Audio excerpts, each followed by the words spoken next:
The sun had barely crept above the horizon, but the sky already trembled under the weight of war. Two mighty armies stood face to face across the dusty plains of Kurukshetra, their standards fluttering in defiance, their horses snorting restlessly as if they too could sense the storm about to break.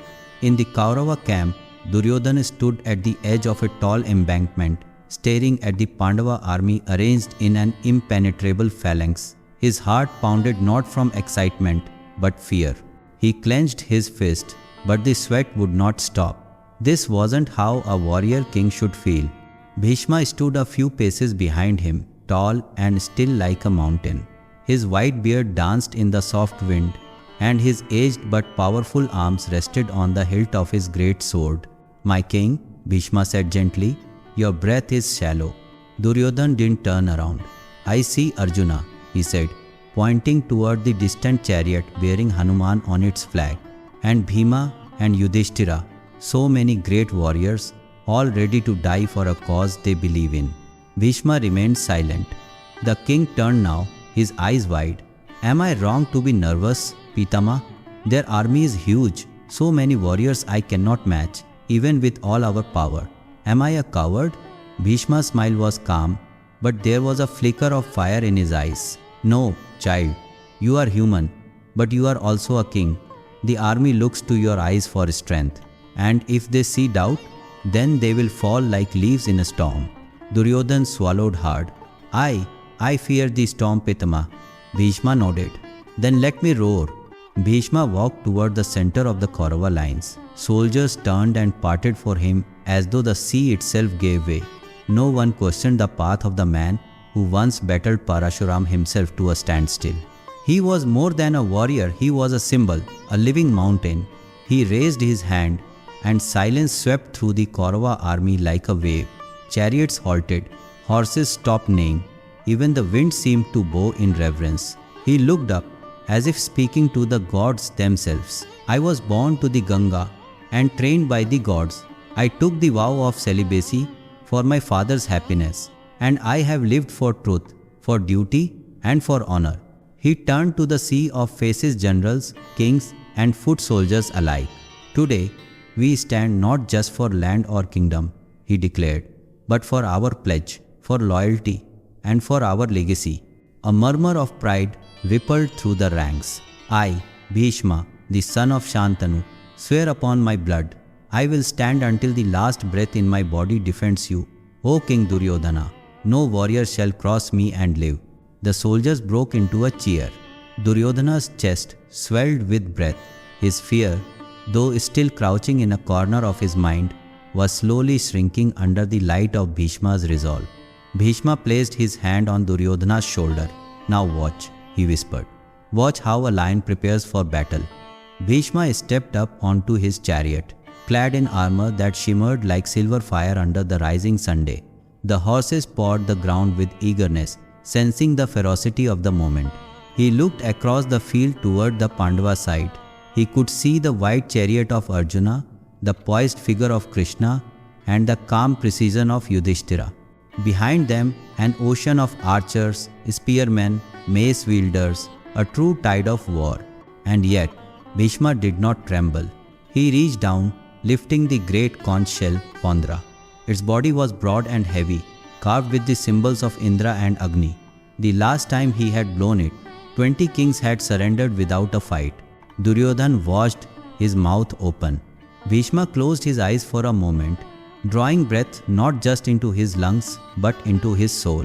And then, boom, the sound split the sky. It echoed over Kurukshetra like thunder breaking across mountains. Birds flew from trees in panic. Horses reared. Even the Pandava soldiers flinched. Krishna smiled subtly while Arjuna narrowed his eyes. But for Duryodhana, it was like hearing the voice of a god. The sound filled his veins. His limbs pulsed with heat. The doubt that had chained him, like a prisoner, shattered. Bhishma rode from the chariot. "Let the world know, war has begun." And the Kaurava army raised their weapons, shouting back like lions in a pack. As the vibrations of Bhishma's conch settled into the earth, It was as though a new fire had been lit in every Kaurava heart. The soldiers looked taller, their eyes sparkled with wild light.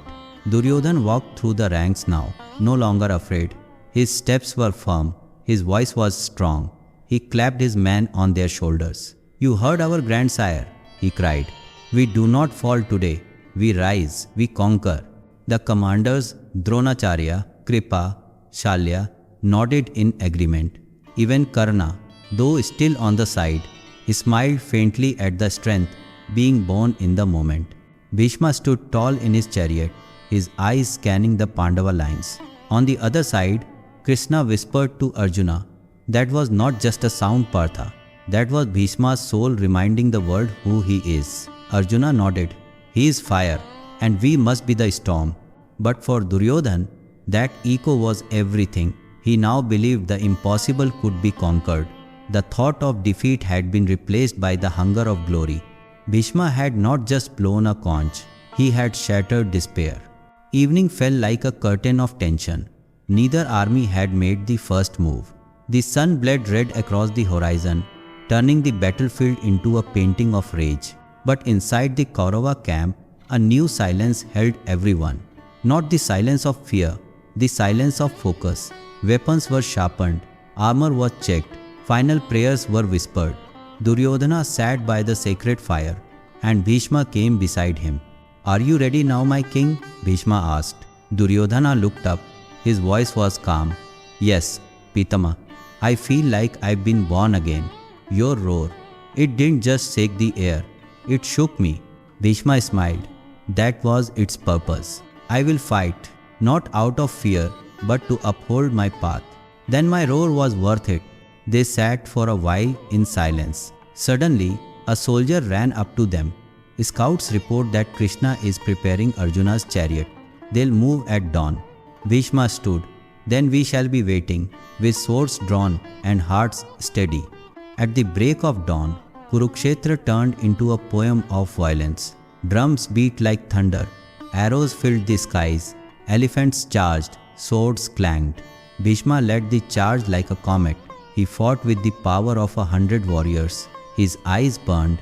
His voice roared with every strike. Arrows bounced off his armor like feathers.